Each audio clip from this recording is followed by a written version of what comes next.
Gotham Knights is a two-player co-op game right now. At post-launch, it'll have an expansion that will allow four-player co-op. But for now, it's two-player co-op. But in this game, you play as Batgirl, Robin, Nightwing, and Red Hood, and you are tasked with doing Batman's last case after he has passed away. He has died, and you are also tasked with just in general saving Gotham.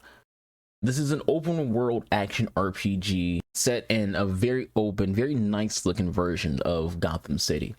This game has been the talk of the town, and today we're going to do our review of Gotham Knights. What up, everybody? It's your boy Anubis Gamer Archer here with a brand new video for you guys today. Hope you all are enjoying yourself. You all looking and smelling good, and welcome to my channel. Do all things algorithm likes, and as well, go into the description box below to find my Twitch stream. Follow me over on Twitch. I stream every Monday through Thursday, 6 p.m. Eastern to midnight.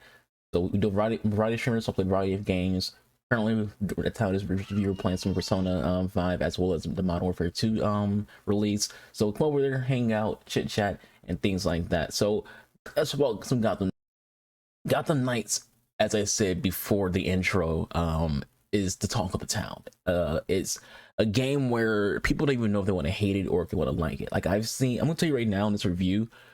We've seen people who are like established YouTubers who don't even know how to actually correlate or give a criticism or even an opinion of this game because they don't know how the community feels about it. I've seen What Culture found a video where they called the game impressive and then a week later called the game like a train wreck. It's like, so which side are you on? Are you on the side of it's impressive or the side of that is a bad game?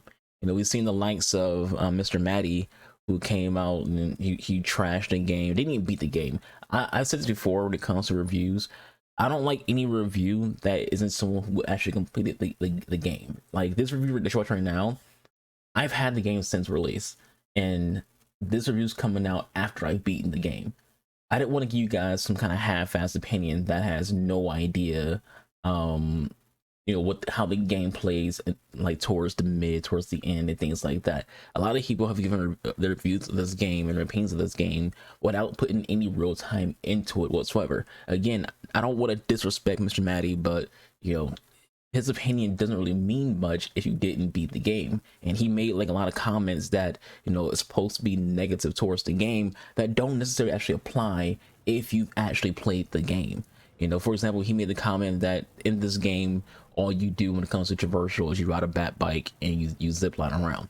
Actually, there's other ways to travel around the game as well, that you unlock, you know, towards midway through the game, maybe even sooner, depending on how fast you start doing the knighthood missions. When you start doing the knighthood missions, you unlock, for example, Batgirl, you unlock the ability to use the bat cape as a glider. So you have that. If you do the knighthood missions as Red Hood, you learn how to do this kind of aerial leap effect that he unlocks using powers from the Lazarus Pit. I haven't played as Dick Grayson and haven't played as Red Robin, so I can't tell you what their abilities are. But you do have the ability to fly around this beautiful version of Gotham City. You know, other than using the bat bike and other than zip lining around, as well as there's also fast travel little like locations that you fly in on this big ass mechanical like bat bird thingy majig. I don't call it a bat glider. I don't know what it's called. Leave me alone. But like, yeah, there's other ways to get around the map other than zip lining. That's not a accurate, you know, comment. It's not an accurate way to like have a negative towards the game when, you know, there's more than just that one way of getting around. But let's not talk about other people's reviews. This is my review.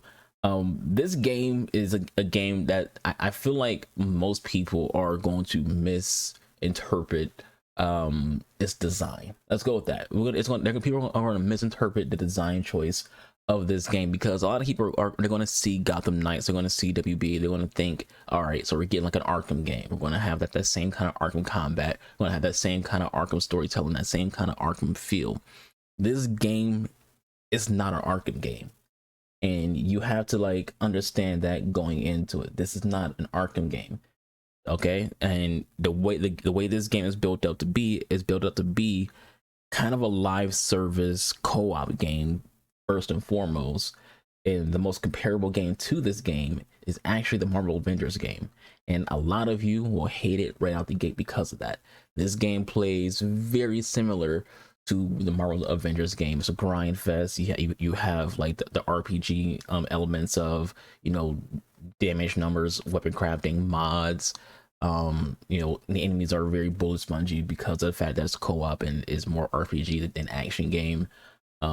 It's meant to be played in co-op as before, and because of that, that's why enemies are pretty tanky, because this game is I'll call this lazy development, where they didn't compensate for solo play. They only built this game around the co-op. So a lot of the enemies, you would just be hitting them if you play, especially playing on hard. You just be punching forever, because the game is only meant, the game's design is for co-op, and the game's not understanding that, you know, if you're playing by yourself, you should downscale the enemies to a point where they're not taking forever for you to deal with, because it's just you.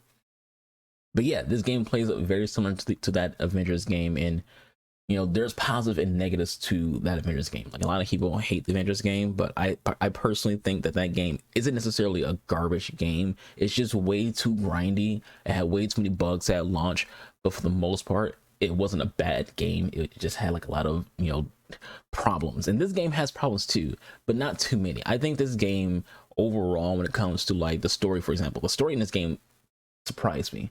I didn't expect much from this game story. I thought it was gonna be shit just out the gate because it's a DC game. I'm just being honest with you.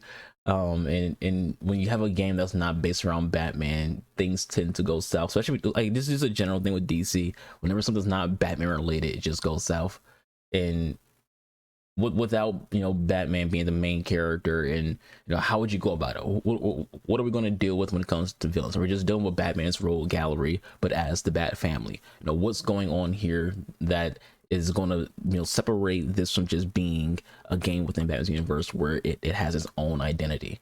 And for the most part, you don't deal with a lot of the Bat villains. You know, you don't deal with Joker, you don't deal with Two-Face, so that's a plus. This is set in the future, so again, Batman was kind of old. He wasn't like old like he is in Batman Beyond. It's not that far in the future. You know, there's no Terry McGinnis just rolling around, but you know, it's set into a time where a lot of the villains are older. Harley Quinn is older. She's not, you know, the same, you know, kind of bouncing around kind of person. She has that age to her, and I kind of feel like that's why the voice acting choice was made here, where they didn't bring back Tara Strong, and it was someone who kind of sounds, who doesn't have that usual playful squeaky Harley Quinn voice, but has a more adult and aged voice to Harley. And there's actually a scene in the game where, in order to sound like her old self, Harley will like intake some helium from a balloon to get her old voice back, but it's just temporary.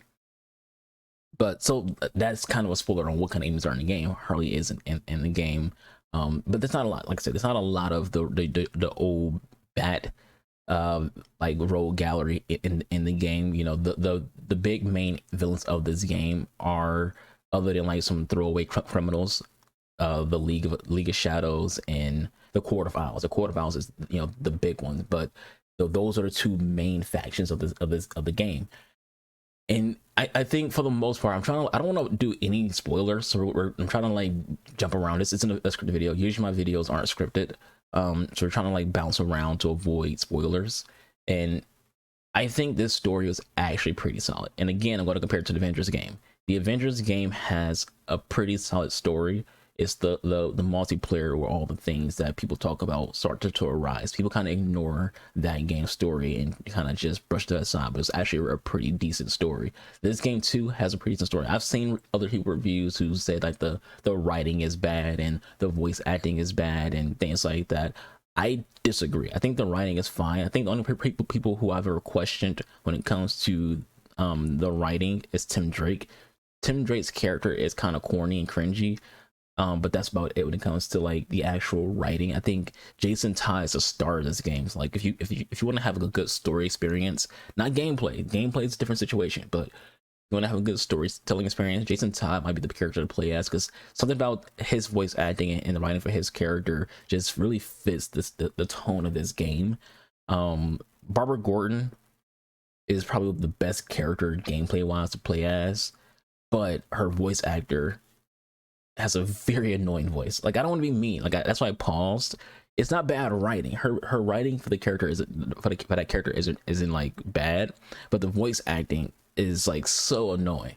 Like, they could have brought back Kimberly Brooks or someone else to do the voice acting. Like, it's just, I love playing as Barbara, but hearing her talk in that game, like, she's a 10, but her voice sucks. And as for Dick Grayson, I don't have a lot of experience with Dick as in terms of like playing as him, but when he speaks during cutscenes, he sounds fine. You know, he's kind of annoying, but I feel like that was by intention. You know, there's scenes where like Jason Todd's telling him to shut up and, you know, you can hang out with me, but just don't talk. Cause like just playing on the thought of, you know, Dick Grayson talking too much and being annoying. Alfred is great. His lines are good. Like Talia, she's in the game. She's great.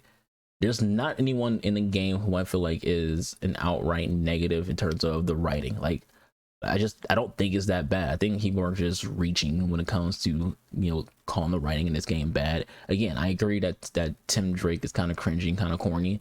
I do think his voice acting could have been a lot better. I think Barbara's voice actor sounds bad, but that's not an indication on bad acting. In terms of the boss encounters for this game, I think this game has decent boss fights, but they made the same mistake in this game that Arkham Knight made, where you have bosses who are designed a certain way, or characters, I should say, who are designed a certain way, and you throw them into a tank. You know, I'm not going to say which character. There is a tank fight. There is a character in this game who's basically in a mech. It's a tank mech essentially, and you're fighting this person who probably shouldn't be inside of a tank mech. If you play Arkham Knight, you know that one of the biggest flaws of that game was that they had a character known as Deadshot, who is known for his guns and his combat prowess, but they put into a tank and it becomes Batman in a tank versus Deadshot in a tank, and it's like, this is a travesty. And it's the same thing here. There's a fight in this game where you're like, why is this guy in a fucking mech? Like, why are we having a fight against a guy in a mech? This is silly. This is dumb. But most of the boss encounters in the game are kind of fun. They're not bad. They're just kind of fun. There's like, I don't know like the number. I do think the Harley Quinn boss fight, which you've seen, you'll see clips of Harley Quinn. You see clips of Mr. Freeze in here as well. For fun fights. But I do want to point out some like what I think are like the biggest negatives of this game though. Like, before we get into talk about the combat, so I am going to cover the combat. I'm going to cover which characters I enjoy and why I picked them, and you know, just overall things. But I do want to get into like some negative. Like, again, this isn't a scripted video, so we're kind of like just all over the place. Apologies if you don't like the ideas when doing an unscripted review where, you know, it could go anywhere and everywhere. But the camera in this game is atrocious. They need to do something with this camera because it bounces around too much. It's always like auto focusing and auto switching to other targets and things like that. They need to add the option for us to turn off any kind of auto movement for the camera, because you'll be like trying to fight someone who's directly ahead of you and the camera will just turn around to someone who's like 3 blocks away, and you're like, why? I can't even see the person who I'm trying to fight. And then this also comes like with the character auto lock. The character has an auto lock where you're just sitting here fighting somebody, you getting it in, you beating that ass, you doing your thing, and then out of nowhere your character decides to fight somebody else who's not even paying you any attention. It's like, excuse you, I'm trying to finish this person off. And that's a big thing when you play on hard and you're playing solo and you're dealing with the enemy type who you need to focus on. Like, there's enemy types like there's this drone operator for the regulators, which is a faction in the game. You want to focus on that enemy type. When you're fighting against the League, you want to focus on certain enemy types. But because of that auto lock feature that you can't even turn off, your character will stop fighting who you're focused on and switch to somebody else. And since there's also missions in the game that's time sensitive and sensitive towards, you know, you're trying to save some civilians, you're trying to prevent a kidnapping, things like that. You're trying to get rid of like certain enemies as quick as possible. And if you don't get that, if you don't be able to focus on who you're trying to focus on, you could fail missions because the game's auto camera and auto locking, making you fight someone who you're not even trying to fight. The other issue that this game has is there is no FOV slider. There is no ability to, you know, move your camera out. Like, you're so close to the characters back in this game, and some people might not mind that. But me, I want to move my camera back a little bit so I can have a more wide view of the game and of my character. And also, it might make that camera situation a little bit better for the player, because now you can actually see people who are behind you more clear. There's a lot of times in this game where you get a fight and you get hit from behind, you don't even see who hit you or what hit you. You don't get to see like what kind of, was it an unblockable attack that's about to happen towards you? Is it an attack that you can dodge and get a perfect attack back towards? Like, this game doesn't have the same kind of combat as Arkham, so you don't really do counters. Like I said, it's very similar to the Avengers game when it comes to its combat. About the combat in a bit. One of the big flaws of this game, one of the big inconveniences, we'll go with that. We'll go with one of the big inconveniences of this game is you have to return to the main base just to get armor that you crafted out in the open world. So if you're playing open world and you craft some armor that you want to like wear, like, hey, I found some new crafting material and this armor piece is 100 points higher than my current armor. You craft it, you don't get to just put that armor on. You just crafted that armor, you just crafted that weapon, you just crafted your melee weapon. You don't get to just put that on. You have to go all the way back to the main base just to put on things that you crafted. That's so inconvenient and stupid. Like, I'm in the open world, mind you. This has a night cycle where it's like night 1, night 2, night 3, and then like whenever you go back to the main base and then come back, aka Belfry, it resets all the open world missions. It doesn't reset your main missions, but it resets the main, like the open world optional stuff. So you'll see me fighting like these people just out in Gotham City, and that goes away, and then you're done for the day. But if you go back to the main base and then leave again, that all like you gotta do all those again. Like, not the exact same order, but basically you had to redo all the open world content again, and that's kind of frustrating. So imagine you're creating some items for yourself, and there's still like 3 or 4 open world missions for you to do, or there's the main mission you want to do. You'd rather do the main mission before going back to the Belfry, but you have a choice. You got to go back to the Belfry because you just crafted your items. So just a massive inconvenience. Another flaw in this game that I want to mention is the way towards the end of the game. Again, no spoilers. Towards the end of the game, the plot twist that the game has. There's a big plot twist towards the end of the game, and it's predictable. You'll see it coming a mile away. Like, you'll be playing the game and you'll see what's going on. You'll start paying attention to what's going on with the League of Shadows, and you're like, I know exactly where this is going. You just get that feeling, and that feeling will be entirely correct, and it's just so predictable. And even with that, part of the same plot twist, the plot twist boss fight is the easiest boss fight in the game, and that's a massive negative because that should be the hardest fight in the game, but it's not. And it's ridiculous. Like out of all the boss fights in the game, what upset me the most was that the easiest boss fight is the boss fight that shouldn't be the easiest. When it comes to like the main boss fight, like the actual final boss fight in the game, you're so over leveled by the time you get there. You're so strong by the time you get there, to where you just hit too hard to where it doesn't even matter. Like, you can take as much damage as you want, let the boss hit you. You're not really in any danger. You got 70 heals. You're playing as Barber. You got a drone that heals you, and again, you just hit so hard to where you don't even care. Like, it's an easy boss fight. And then the last massive like failure, I want to say failure, but like the last negative I want to mention is you fight the same boss 5 times. The boss I'm referring to is Man-Bat. You literally fight Man-Bat 5 times. Like, seriously? I'm not like too big of a stickler on you can't have the same like enemy types or mob types for an open world or MMO kind of video game, but when you're fighting the same boss 5 times, that just comes off to me like as very, very lazy development and very lazy writing on the part of, you didn't even want to like design any other bosses. You don't want to like even like have variants. Like, it'd be different. It feels like technically it's still annoying, but if it was one boss and they have 5 variants of that boss, that's at least better than it's just the exact same boss 5 times, does the exact same attack pattern, everything. One's just, sometimes they're just less squishier than the ones before. So as for the combat, this game, as you're watching the gameplay, you're seeing how the combat plays out, and and whatnot. But just to talk about it a bit, yes, like I said before, it's very bullet spongy. There is no real combos to this game. I play on Series X, so when it comes to the button layouts, you basically you hit X for melee, you hold X for a heavy melee, you hit Y for range attack, you hold Y for a heavy range attack. So that's basically all there is to like combos. You hit X few times and hit Y and GG's. And when it comes to like, you do have other abilities, but they're like power abilities that you get for which are mental bar, which is on the bottom right hand of the screen. Mental bars up, you use these power attacks, and that's that.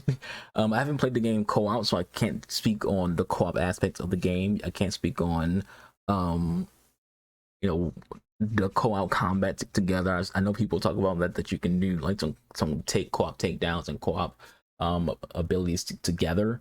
Again, I can't speak on that because I have only played it solo.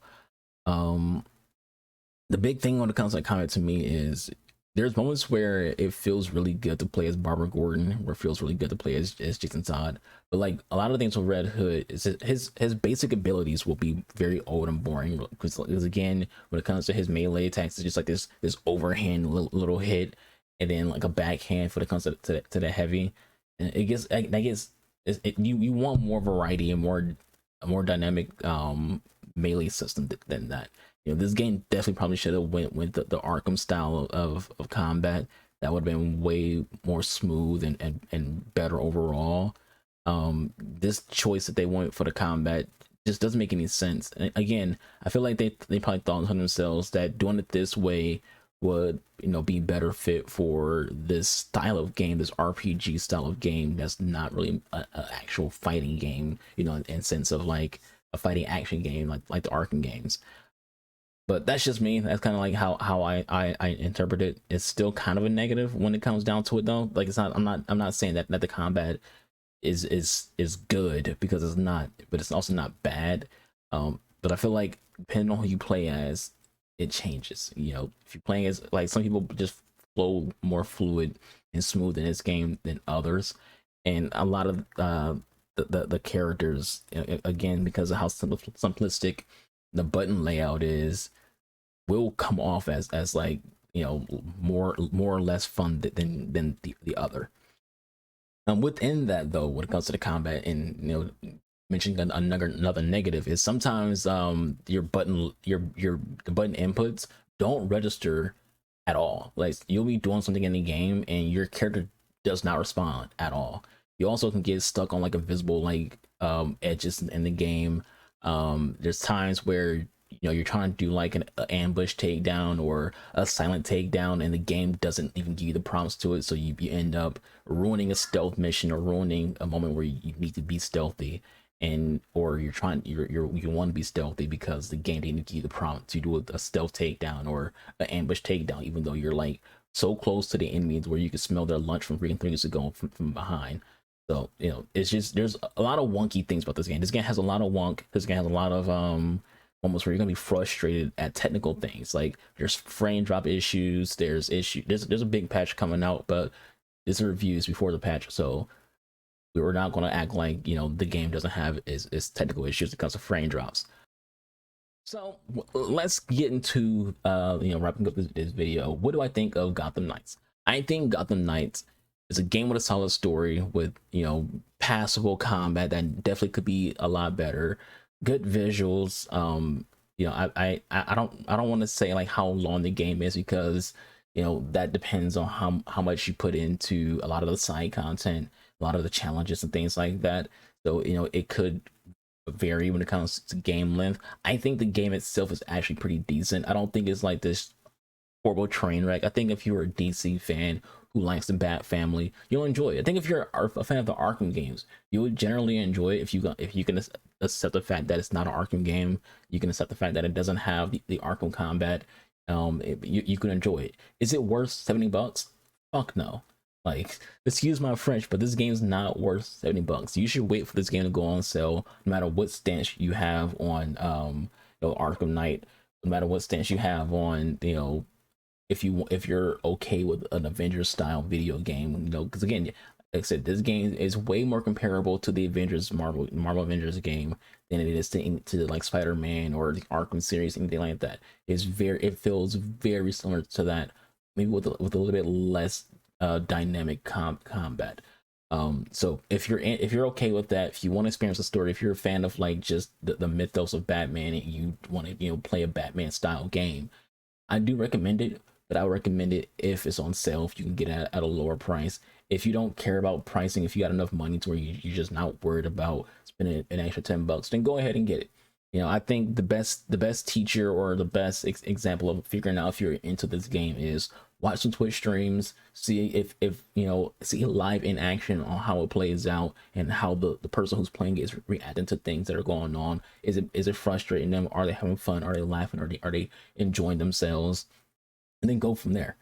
Play the game yourself, because the only way you'll know for a fact that the game is good is if you yourself play it. My opinion is my opinion, your opinion is your opinion, other YouTubers, their opinions, their opinion, streamers' opinions, their opinions. You won't know if you like the game until you yourself play it. I can tell you all the things about this game that's negative, that's positive, but you yourself are the only one who can dictate if you do or don't like it. Because personally, I enjoy it. I'm a fan of Marvel and DC. I'm a fan of the Bat family. Jason Todd's my favorite Robin.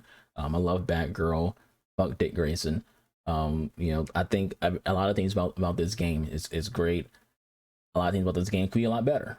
I've already started doing my New Game Plus playthrough, so clearly I'm enjoying this game. Clearly I like this game enough to where I've beaten it, and I just started New Game Plus last night on my Twitch stream, which you should follow. Link in the box below.